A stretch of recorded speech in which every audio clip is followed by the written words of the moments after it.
Good morning guys. Ngayon ay ituturo ko sa inyo paano i-calibrate ang pen ng Huion 13 Canvas na drawing tablet. Okay, so ito yung drawing tablet natin.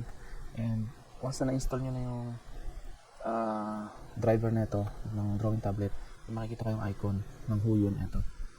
Yan yung may parang lapis, yung blue yung background. So, gamitin naman natin itong mouse. Ayan, so i-double click nyo lang to.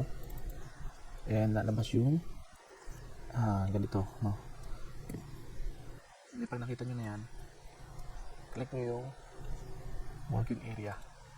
Lalabas yan. Kung dalawa yung monitor nyo, dalawa yung lalabas na monitor dyan. Sa akin dalawa. Pag isa lang yung lalabas. And pag dalawa, piliin nyo kung anong monitor yung pipiliin nyo. Ito or ito, kung anong display. So, since itong display ng Huion tablet natin is nasa pangalawa, no? So ito i-click natin. Yan. And then click nyo itong monitor calibration. After that, makikita nyo yung white background and may small dot na may pula doon sa gitna. So pagkatapos nyan, nakita nyo na yan, kunin nyo yung pen, then i-click nyo yung red. Yan. Bali siyang itong lalabas na ito guys, yung pigilan hanggat hindi siya nauubos. Yan, ganoon. 4, 5, 6, 7, 8, 9, and then babalik na siya doon.